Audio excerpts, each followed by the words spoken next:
4절까지 한 목소리로 같이 읽겠습니다. 247쪽. 형제들아, 내가 법 아래에 있는 자들에게 말하노니 너희는 그 법이 사람이 살 동안만 그를 주관하는 줄 알지 못하느냐? 남편 있는 여인이 그 남편 생전에는 법으로 그에게 매인 바 되나? 만일 그 남편이 죽으면 남편의 법에서 벗어나느니라. 그러므로 만일 그 남편 생전에 다른 남자에게 가면 음녀라. 그러나 만일 남편이 죽으면 그 법에서 자유롭게 되나니 다른 남자에게 갈지라도 음녀가 되지 아니하니라. 그러므로 내 형제들아, 너희도 그리스도의 몸으로 말미암아 율법에 대하여 죽임을 당하였으니 이는 다르니 곧 죽은 자 가운데서 살아나신 이에게 가서 우리가 하나님을 위하여 열매를 맺게 하려 함이라. 아멘. 하나님께서 주시는 은혜와 평강이 우리 성도님들 위해 늘 충만하시기를 주님의 이름으로 축원드립니다.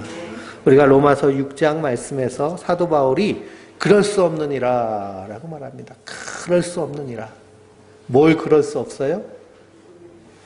우리를 죄와 허물에서 구원하셔서 생명으로 옮겨주셨는데 우리가 다시 죄 가운데로 갈 수 없다 라는 사도 바울의 선언입니다. 그래서 은혜를 더 받으려고, 은혜를 더하게 하려고 죄에 거하겠느냐, 죄 짓겠느냐, 우리 그럴 수 없다. 우리가 생명으로 옮겨졌고 하나님의 사랑으로 은혜로 말미암아 의롭다함을 받았는데 다시 저 죄의 구렁텅이로 빠져들 수 없다라고 선언하는 겁니다. 그래서 성도는요, 이 땅에서 죄를 미워하는 자들이에요. 그리고 그 죄에 대하여서 우리가 철저하게 경계하는 자들입니다. 그 죄란 무슨 죄일까요? 하나님이 주인이신데 내가 주인 노릇하는 그것으로 말미암아 생겨나는 일들. 그리고 우리의 입술도 예수님이시고 우리의 입술의 주인도 예수님이시고 우리의 모든 삶의 주인이 예수님이시기 때문에 우리가 죄로 다시 돌아갈 수 없다는 겁니다. 그런데 마귀는 어떻게 하나요? 계속 우리를 밀가부르듯 합니다. 그래, 네가 구원받은 사람이야? 예수 믿었어? 거듭났어? 한번 어떻게 하는지 볼까? 하면서 밀가부르듯이 해요. 그것이 마귀의 도전이고 영적인 전쟁입니다. 근데 마귀가 그렇게 도전할 때 우리가 악으로 악을 대할 수 있느냐? 그럴 수 없느니라 라고 사도 바울은 서달할 수 있습니다. 우린 그러지 않는다. 선으로 악을 이기는 자들이 성도들인 줄 믿습니다. 선으로 악을 이기려 할 때 내 힘 가지고 그게 이겨지나요? 그게 안 되죠. 그러니까 나는 죽고 예수님으로 사는 겁니다. 그래서 6장의 결론과 같은 말씀이 23절의 말씀이죠. 죄의 삭은 사망이요 하나님의 은사는 그리스도 예수 우리 주 안에 있는 영생이니라. 그러니 죄의 삭은 사망이에요. 마귀는 어떻게든지 이 죄에 빠지게 하여서 사망 가운데, 심판 가운데 거하게 하려고 몸부림칩니다. 마귀는 자기 혼자서 지옥 가는 게 너무 억울한 거예요. 그래서 하나님의 가장 사랑스러운 피조물을 끌고 가려고 하는 것이 마귀가 하는 일입니다. 그런데 하나님 우리에게 은사를 주셨는데 은사란 것은 은혜로 주신 선물이라는 거예요. 우리에게 선물로 주신 것이 뭐예요? 그리스도 예수 안에 있는 영생을 선물로 주셨습니다. 이것을요, 그 누구도 빼앗지 못합니다. 우리는 하나님의 은혜 안에 있기 때문에. 그래서 사도 바울은 하나님을 가까이 하라 그랬어요. 하나님을 가까이 하라.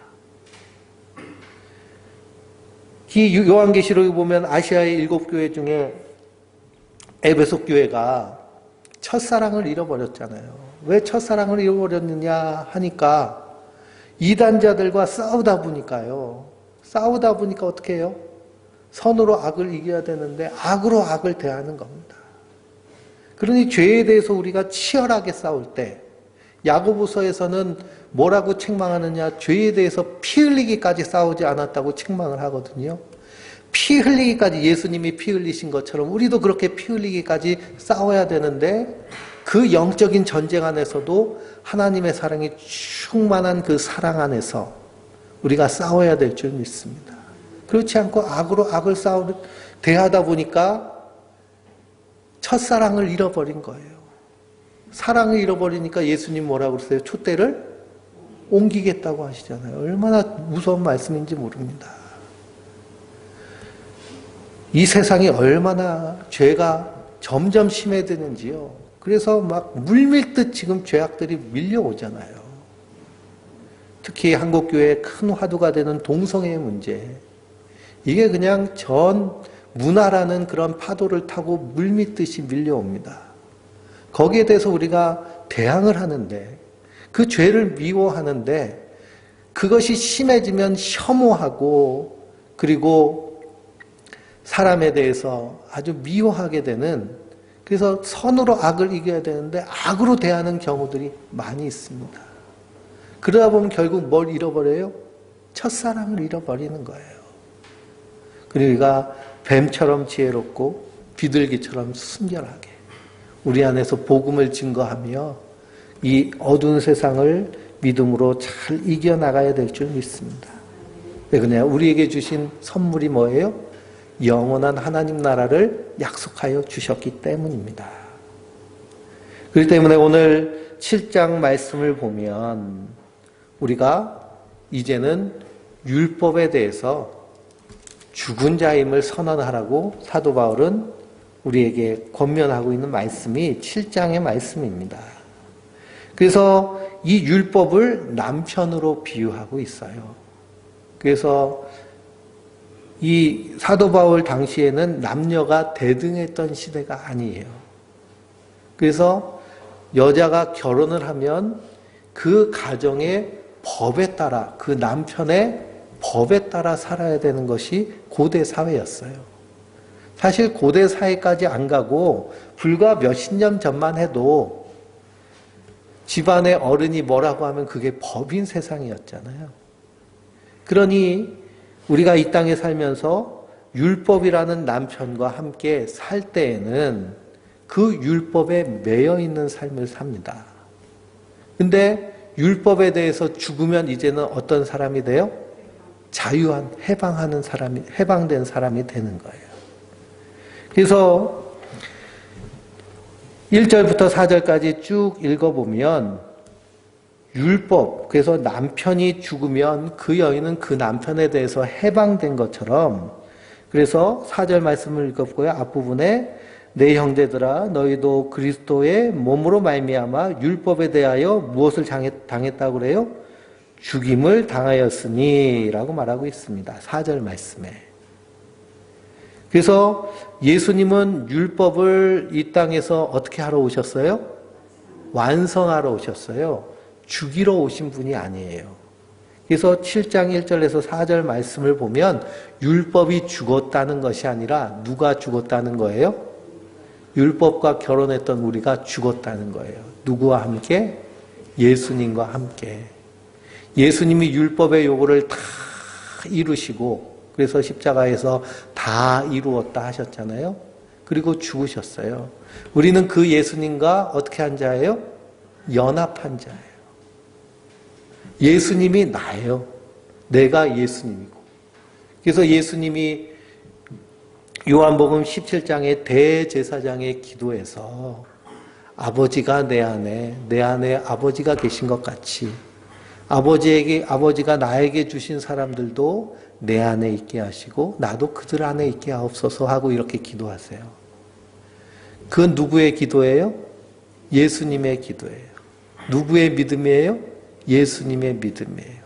예수님의 소원이에요. 예수님의 소원이 이루어졌을까요? 이루어지지 않았을까요? 이루어졌어요. 그래서 우리 안에 성령님이 계세요. 그래서 하나님이 우리를 보실 때 누굴 보시는 거예요? 예수님을 보시는 거예요. 우리가 다 독단적인 독립적인 존재로 이렇게 생각하지만 그리스도 안에서 우리가 한 교회잖아요. 한 지체잖아요. 그러니까 하나님이 우리를 보실 때 예수님을 보시는 거예요. 왜 그러냐? 예수님의 소원처럼 내 안에 예수님이 계시고 우리가 예수님 안에 계시기 때문에. 그런 예수님이 십자가에서 다 이루셨다. 율법의 요구를 이루시고 달려 죽으셨어요. 그때 누구도 죽었어요? 우리도 율법에 대해서 죽은 거예요. 그리고 무엇으로 살았어요? 하나님의 은혜로 산 자들이에요. 근데 유대인들은요, 자꾸만 이 율법을 행해야 구원에 이른다라고 하는 법을 계속 얘기하고 있는 거예요. 근데 행함으로 구원받은 것이 아니라 믿음으로 말미암아 우리가 구원받은 줄 믿습니다. 그래서 우리는 예수님과 함께 십자가에서 죽은 자예요. 그리고 이제는 어떻게 했어요? 주님과 함께 거듭난 사람이에요. 거듭난 사람은 하나님의 창조의 원뜻대로 살아갈 수 있는 힘을 우리에게 주셨어요. 하나님과의 관계에서 우리가 인격적인 하나님의 사랑을 있는 그대로 받아 누리고 의심 없이 받고 하나님이 우리를 사랑한다 할 때 아멘하고 받는 거예요. 아유, 전 받을 자격이 없어요. 죄송해요 하고 마다하는 것이 아니고요. 하나님 감사합니다 하고 받는 자들이에요. 하나님이 우리를 어떻게 생각하세요? 너희 하나님 여호와가 너희 가운데 계시니 그는 구원을 베푸실 전능자시다. 그가 너로 인하여 기쁨을 이기지 못하시고 기쁨을 이기지 못하시고 너를 잠잠히 사랑하시고 즐거이 부르며 기뻐하시는도다. 스바냐서 3장 17절 말씀이잖아요. 하나님의 마음을 스바냐 선지자가 우리에게 알려준 거예요. 하나님 우리를 있는 모습 그대로 기뻐하시고 즐거워하세요. 우리가 갓난 아이를 낳으면은요, 갓난 아이를 낳으면은 그냥 보고만 있어도 행복하잖아요. 보고만 있어도 사랑스럽고.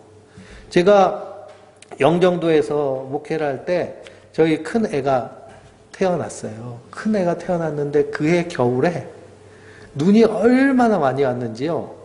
교회에서 이제 배 타고 시내로 넘어가려고 그러면은 고바위를 하나 넘어가야 돼요. 고바위를 하나 넘어가야 되는데 거기 눈이 쌓여가지고 버스도 못 다녔어요. 그래서 한 10일을 거기에 완전히 갇혔습니다. 눈 때문에. 그리고 이제 겨우 어디서 체인 얻어가지고요. 그 구멍난 그레이스 봉고차 타고서는 그 산을 넘어갔는데 그 10일 동안 할 게 아무것도 없잖아요. 섬이니까 인터넷도 안 터져 있고 텔레비는 SBS 하나만 나와요. 다른 방송들은 잘 안 나와서 보질 못해요. 거기서 살면서 아기 하나만 바라보고 두 부부가 있는 거예요. 그러니까 아기가 얼마나 사랑스럽겠어요. 그래서 맨날 노래 불러주고 그때 비디오 카메라를 비싼 값에 사가지고 그래서 아기를 찍어주는데 애는 자고 있어요. 그냥 옆에서 엄마 아빠만 좋아가지고 노래 부르고 있어요. 이쁘다고. 그게 자녀를 바라보는 그 부모의 마음이잖아요. 하나님도 우리를 그렇게 바라보고 계신 거예요.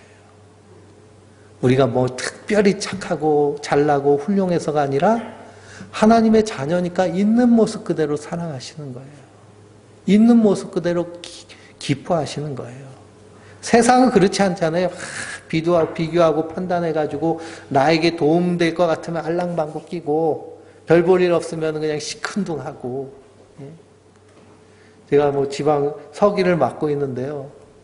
보면은 그 지방에 그 원주 서지방도 감리교회가 47교회가 있는데 예를 들어서 지방에 이제 제일 높으신 어른이 감리사님인데 감리사님이 큰 교회 목사님이 감리사님이 되면 막 따르는 사람들이 많아요. 막 지방 행사하고 뭐 그러면은 쫙 모여요. 그리고 사모님들도 같이 모이는데 사모님들 모이시다 그러면 막 웅성웅성하고 바글바글해요. 근데 조그만 교회 목사님이 감리사님이 되면 그냥 잘 안 모여요. 모이는 것도 시덥지 않고 사모님들도 그냥 친한 사람들끼리나 모이지도 않고 인간의 본성이란 게 그렇거든요. 그런데 하나님은 우리를 있는 모습 그대로 내 모습 그대로를 사랑하시고 받으시는 거예요. 그래서 우리는 그 사랑의 지지를 받는 자들입니다. 그 사랑을 우리가 충만하게 누리고 그 사랑 안에서 또 우리는 누구를 사랑하고요? 하나님을 사랑하고 마음을 다하고 뜻을 다하고 힘을 다하고 정성을 다해서 주 너의 하나님을 사랑하라 하는 이 계명, 명령은요. 하나님이 우리를 그렇게 사랑하신 그 사랑을 알 때 비로소 우리가 그렇게 반응하게 되는 줄 믿습니다. 그래서 그 사랑 안에서 우리가 할 수 있는 게 뭘까요? 예배하는 거죠. 찬양하는 거죠. 그리고 기도하는 거죠. 기도도 그냥 주세요, 주세요, 주세요, 주세요 하고 땡깡 부리는 그런 수준이 아니라 우리의 삶의 모든 순간순간을 하나님과 대화하듯이, 이야기하듯이, 나누듯이. 그래서 내 안에 있는, 속에 있는 깊은 그런 얘기, 남에게 하기 껄끄러운 얘기들 하나님께, 하나님 아시죠? 내가 지금 이래요. 이것 때문에 힘들고 속상해요. 그렇게 하나님께 대화할 수 있는, 그때 하나님은 그것을 있는 그대로 받으시고 또 위로해 주시는, 그게 하나님과의 인격적인 관계거든요. 거듭난 성도는 이게 가능한 사람들입니다. 우리가 거듭났다는 건 하나님과의 관계가 세워졌다는 거예요. 그 전까지는 완전히 막혀 있는데, 죄로 인해서 막혀 있는데 하나님의 관계가 쫙 열려 있습니다. 그러니 그 충만한 사랑 안에서 또 누구를 사랑해요? 나를 사랑하는 거예요, 나를. 있는 모습 그대로를 사랑하고 있는 모습 그대로를 기뻐하고, 남이 뭐라고 하든 그건 문제가 되지 않아요. 누가 귀하다고 하시니까? 하나님이 귀하다고 하시는데, 하나님이 사랑한다고 하시는데, 하나님이 너는 내 것이야 라고 하시는데, 옆에서 누가 꿍시렁거린다고 우리가 거기에 흔들릴 필요가 하나도 없습니다. 그 사랑에 우리가 지지를 받고 있기 때문에. 그래서 나 자신을 좋아하는 거예요. 나 자신에 만족하고. 물론 우리가 세상에 비교할 때요, 비교하면 항상 나보다 잘난 사람이 꼭 있습니다. 꼭 친구 중에도요, 꼭 잘난 사람이 하나 있고. 저도 그 아버님이 목회하신 교회 장로님 아들이 저랑 동갑이에요. 저랑 동갑이고 초등학교 같은 학교 나오고 이제 중학교 때부터 다른 학교 다녔는데 그 친구는 공부를 참 잘해요. 그래가지고 아주 그냥, 그러니까 누구랑 비교될까요? 장로 아들은 목사 아들하고 비교가 되는 거예요. 다 비교하고 비교하고 비교하고. 근데 우리는 그런 비교에 할 이유가 없어요. 하나님의 사랑, 그 하나님의 지지에 근거해서 우리는 믿음으로 살 뿐입니다. 나 자신에 만족하고. 각 사람에게 주어준 달란트가 다르고요. 하나님 각 사람에게 주시는 은혜의 분량이 다르고, 그리고 사역의 분량이 다르고, 삶의 모습이 다릅니다. 근데 세상 사람들은 그걸 모르잖아요. 욥이 고난을 받아요. 우리가 욥기를 읽으면서 욥이 그 엄청난 고난을 받는데 친구들이 와서 뭐라 그래요? 내 시작은 미약하나 내 나중은 창대하리라 이러잖아요. 욥은 시작이 창대했어요. 근데 나중에 그냥 완전히 고난 속에 있는 거죠. 그 고난도 결국에는 예수님의 십자가에 동참하는 고난이잖아요. 근데 그 친구들은 몰라요. 그러니까 너 죄 져서 이렇게 됐어. 하나님 앞에 회개해. 나 같으면은 하나님께 바짝 엎드려가지고 그냥 빌고 빌 거야. 회개할 거야. 자기가 욥이 아니면서 그렇게 훈수를 둡니다. 근데 하나님 누구 편 드셨어요? 욥의 편을 듣잖아요. 욥은 선지자라고 말합니다. 말씀하세요. 선지자는요, 선지자의 고난은 예수 그리스도의 그 십자가의 고난을 미리 맛보는 사람들이 선지자들이에요. 그러니 그 고난 가운데서, 그래서 사람마다 이 살면서 당하는 고난의 무게가 다르고, 그리고 삶의 방법이 다르기 때문에 우리는 비교해서는 절대 안 됩니다. 하나님 있는 모습 그대로 날 사랑하듯이 나도 사랑하고, 그리고 그 사랑으로 어떻게 하는 거예요? 상대방도 사랑하고. 사랑한다는 것이요, 그냥 있는 모습 그대로 받아들여주고 함께하고 동행하는 게 사랑입니다. 그것이 우리 가정 안에서, 그리고 우리 교회 안에서, 그리고 우리 주변에서 점점 영역이 넓어지면서, 그리고 그 사랑으로 세상을 사랑할 수 있는 힘이 어떤 사람에게 있어요? 거듭난 성도에게 있다는 거예요. 하나님의 선물, 은사는 그리스도 예수 안에 있는 영생이라고 하셨잖아요. 우린 그런 능력이 있는 자들입니다. 우리 안에 성령님이 계시기 때문에. 그래서 우린 그리스도와 연합한 자예요. 하나님은 우리를 보시면서 예수님을 보십니다. 그래서 우리가 그 은혜를 받았기 때문에 그래서 예수님이 십자가에 달려 죽으실 때 우리도 함께 죽은 자예요. 그래서 5절에서 6절을 읽어볼까요? 우리가 육신에 있을 때 율법으로 말미암는 죄의 정욕이 우리 주체 중에 역사하여 우리로 사망을 위하여 열매 맺게 하였더니 이제는 우리가 얽매였던 것에 대하여 죽었으므로 율법에서 벗어나시니 그러므로 영의 새로운 것으로 섬길 것이요 율법의 조문에 묵은 것으로 아니할지니라. 아멘. 우리가 육신에 있을 때는 율법으로 말미암아 죄의 정욕이 우리 지체 중에 역사한다고 그랬습니다. 그래서 율법으로 말미암아 산 사람이 이 사도 바울이에요. 사도 바울이 다메섹 도상에서 예수님 만나기 전에 자기는 바리새인 중에 바리새인이고 정말 율법을 잘 지키는 사람이라고 생각했어요. 근데 한 짓이 뭐예요? 사람 죽이러 다녔잖아요. 살인자이고 하나님의 일에 방해하는 박해자이고 반대자이고 대적자이고 십자가의 원수로 행한 거예요. 이게 죄의 정욕이에요. 우리가 율법을 지킨다. 아, 그래, 난 하나님 앞에서 이렇게 주일도 한 번도 빠지지 않고 뭐 그렇게 자기의 행함을 주장하는데 삶 가운데 뭐가 나타나요? 그 죄의 정욕된 모습이 탁 나타나는 거예요. 그게 선악과를 따먹은 인간의 모습입니다.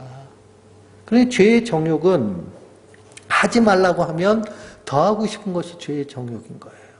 하지 말라는 율법이 주어지면 안 하면 돼. 그리고 끝나면 되는데 이거 왜 하지 말라고 그랬지? 뭔가 있는 거 아니야? 누가 그랬어요? 아담과 하와가 선악과 앞에서 그랬어요. 선악과 앞에서. 다른 신과 다 먹고 그거 하나만 먹지 마라.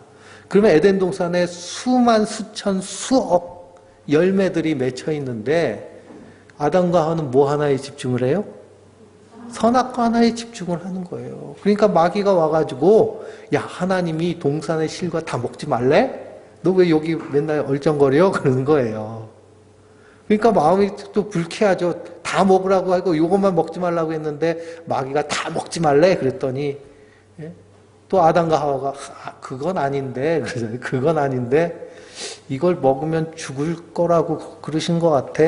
정령 죽으리라 그러셨는데 그랬더니 마귀가 얼치 걸려들었네. 그럼 뭐라 그래요? 너 이거 먹으면 눈이 밝아져서 하나님처럼 돼. 하나님 그거 무서워서 먹지 말라고 한 거야. 먹어봐. 해가지고 따먹은 거잖아요.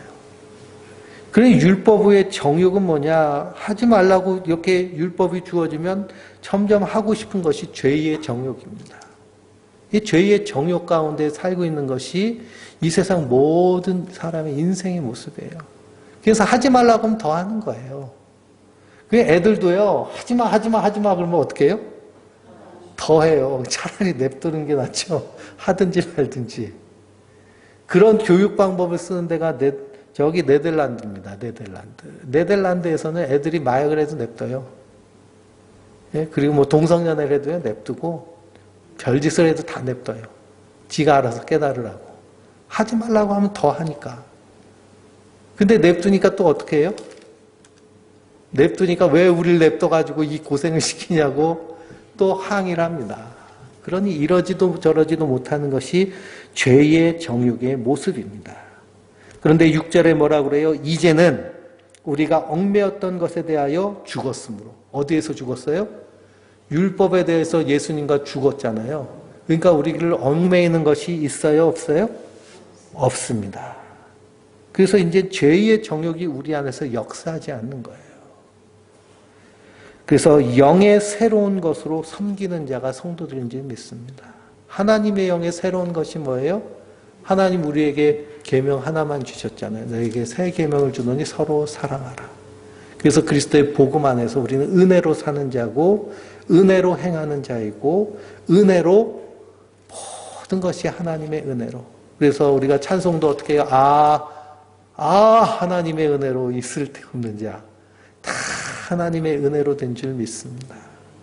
그러니까 내가 섬기는 일도, 내가 헌신하는 일도, 내가 인내하는 일도, 내가 나자니는 일도 다 하나님의 은혜로 하는 자들. 그러니 나는 자랑할 것이 없고 예수님만 자랑하는 자들이 영의 새로운 것으로 섬기는 자들인 줄 믿습니다. 그래서 7절에서 13절까지 읽어볼까요? 그런즉 우리가 무슨 말을 하리요? 율법이 죄냐? 그럴 수 없느니라. 율법으로 말미암지 않고는 내가 죄를 알지 못하였으니 곧 율법이 탐내지 말라 하지 않았더라면 내가 탐심을 알지 못하였으리라. 그러나 죄가 기회를 타서 계명으로 말미암아 내 속에서 온갖 탐심이 이루어졌나니 이는 율법이 없으면 죄가 죽은 것임이라. 전에 율법을 깨닫지 못할 때에는 내가 살았더니 계명이 이름에 죄는 살아나고 나는 죽었도다. 생명에 이르게 할 계명이 내게 대하여 도리어 사망에 이르게 하는 것이 되도다. 죄가 기회를 타서 계명으로 말미암아 나를 속이고 그것으로 나를 죽였는지라. 이로보건대 율법은 거룩하고 계명도 거룩하고 의로우며 선하도자. 그런즉 선한 것이 내게 사망이 되었느냐? 그럴 수 없느니라. 오직 죄로 드러나기 위하여 선한 그것으로 말미암아 나를 죽게 만들었으니 이는 계명으로 말미암아 죄로 심히 죄되게 하려 하심이라. 아멘. 그러니 하나님 율법을 주신 이유는 뭐라는 거예요? 죄를 깨닫고 그리고 죄를 더 죄되게 만들려고 율법을 주신 거예요. 그렇다고 율법이 악한가요? 율법은요 아직도 시퍼렇게 살아있어요. 예수님은 율법을 완성시키셨어요. 어떻게까지 완성시키셨어요? 너 마음으로 형제를 향하여서 미워하는 마음만 가져도 이미 살인한 거야. 너 이제 지옥불에 잡혀가가지고 심판받아. 예수는 그렇게 말씀하셨잖아요. 산상수훈에. 여자를 보고 마음속에 음욕을 품은 자는 벌써 가늠한 거야. 행동뿐만 아니라 생각 머릿속에서. 이 얘기를 들으면요, 여자분들은 별로 생각이 없으실지 모르지만 남자들은 다 걸려요. 남자들은 본능적으로요, 이게 보는 것에서부터 성에 연결되어 있기 때문에 그래서 다 걸립니다. 그러니 율법이 뭘 알게 하는 거예요? 죄를 죄되게 하는 거예요. 예수님 그 율법을 완성시키셨어요. 근데 그리스도 안에 있는 자들은 그 율법에 대해서 어떻게 된 자들이에요? 죽은 자예요. 예수님과 함께. 그리고 은혜로 산 자들입니다. 그래서 7절 말씀에 전에 율법을 깨닫지 못했을 때에는 내가 살았더니 라고 얘기하잖아요. 율법을 깨달을 때가 언제일까요? 예수님 만나고 율법을 깨달은 거예요. 예수님 만나기 전에 자기가 율법을 깨닫고 행한다고 했지만 오히려 죄인으로 살았잖아요. 하나님을 대적하는. 그러니 우리도 예수님을 만나고 나서 무엇이 깨달아지는 거예요? 율법이 깨달아지는 겁니다. 성령이 우리 안에 임하시면 죄에 대하여, 의에 대하여, 심판에 대해 세상을 책망하시잖아요. 먼저 우리가 책망받고 회개하잖아요. 그러니 성령 받은 증거는 뭘까요? 내가 하나님 앞에서 죄인이고 원수된 것을 뼈저리게 느끼는 것이 성령 받은 증거예요. 나는 괜찮아. 이 정도면 괜찮지 뭐. 내가 열심히 헌금도 하고 주일도 빠지지 않고 남들보다 열심히 봉사도 하고 전도도 하고 그러는데 뭐 이건 하나님 은혜를 모르는 자예요. 내가 하나님 앞에 어떤 존재인지를 아는 건 성령님이 우리 안에서 깨닫게 해주셔야 돼요. 그리고 나서 예수님 아니고선 내가 살 수 없구나 알고 예수님만 의지하고 바라보며 그 은혜로 사는 자들이 성령 받은 자들이에요. 저 오순절 순복음교회 뭐 그런 데는 성령 받은 증거가 방언한다고요. 옛날에 방언 가르쳐주는 강사들이 얼마나 많았어요. 그래서 저도 중고등부 때 수련회를 갔는데요. 들어갔는데 방언 못 받은 사람들 손들어봐 그러더라고요. 강사님이. 손들었어요. 그때 다 나와보래요. 다 나와보고 따라해봐. 할렐루야. 그러니까 할렐루야 따라했죠. 할렐루야 할렐루야. 그러니까 할렐루야 두 번 하자. 할렐루야 할렐루야 할렐루야 할렐루야 할렐루야. 계속해. 그러니까 막 할렐루야 할렐루야 그러니까 아이고 방언 받았다 할렐루야 그러는 거. 그런 사기꾼들 얼마나 많습니까? 성령 받은 증거는요, 내가 어떤 죄인임을 깨닫는 거예요. 하나님 은혜 없이는 한순간도 살 수 없는. 그래서 정말 조심조심 벌벌 떨면서 사는 게 성령 받은 성도의 모습입니다.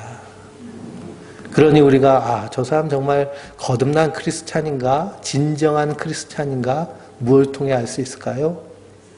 예, 그 삶 가운데요. 정말 자신이 죄인임을 모르고 자기 잘난 줄 알고 큰 소리 쳐대면서 아직도 하나님의 은혜가 필요하구나.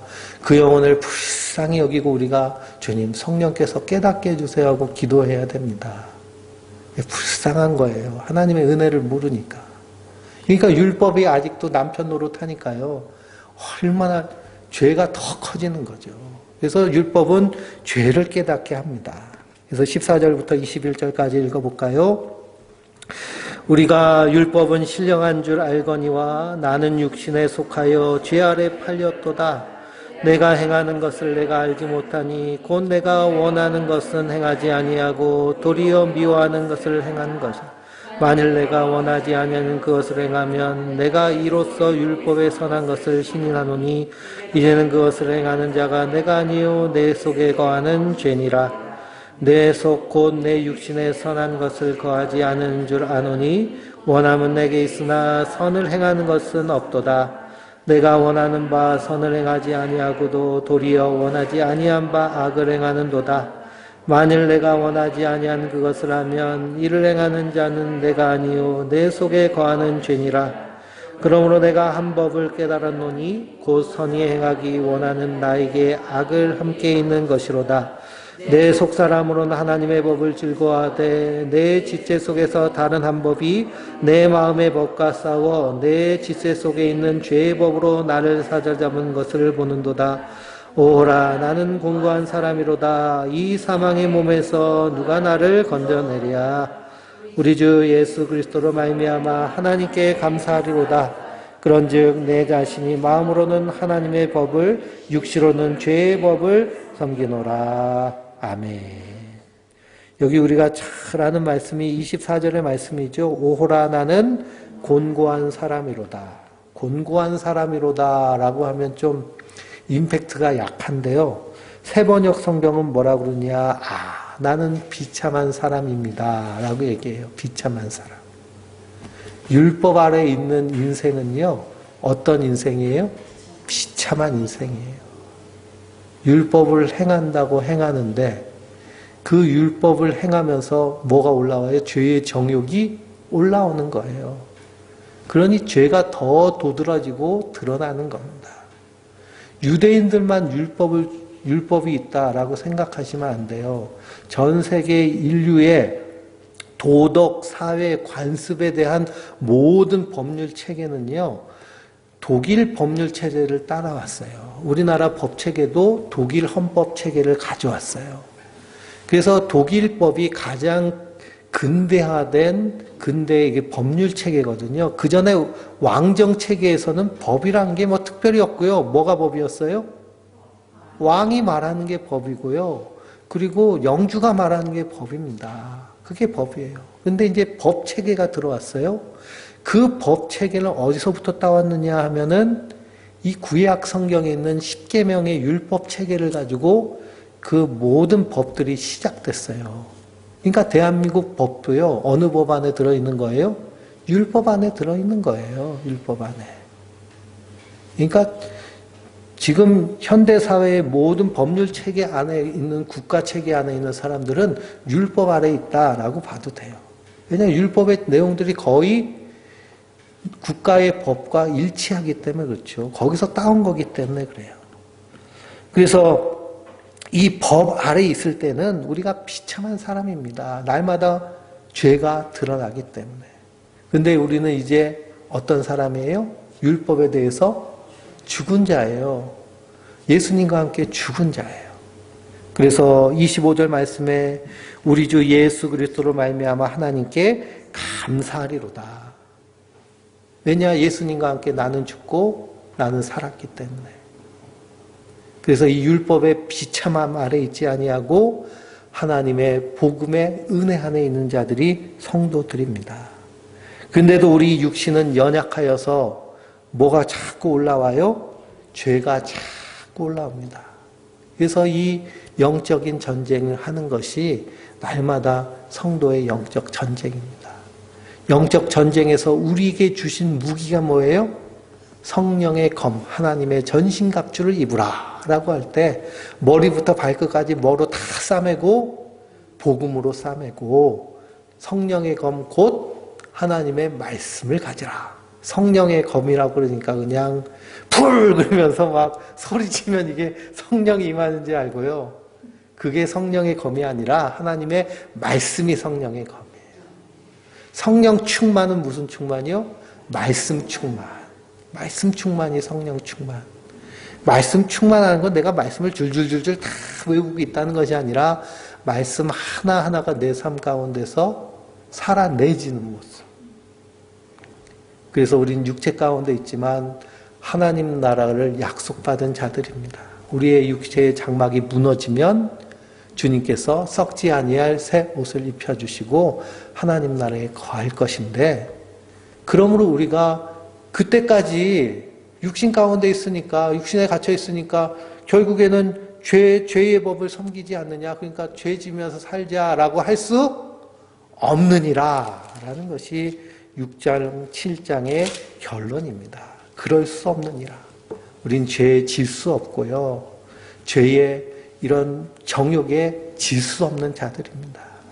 그래서 예수님과 나는 율법에 대해서 죽고 그리고 생명에 대해서 산 자들이다. 날마다 선언하며 그 하나님의 충만한 사랑을 누리며 그 안에 거하는 하나님의 사람들 되시길 주님의 이름으로 축원드립니다.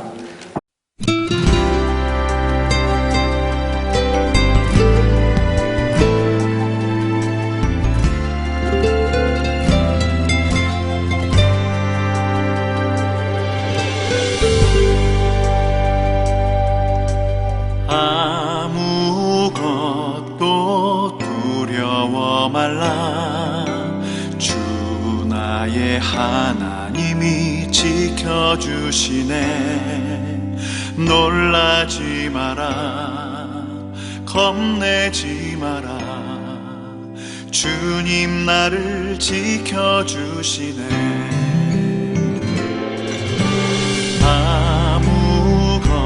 아무것도 두려워 말라. 주 나의 하나님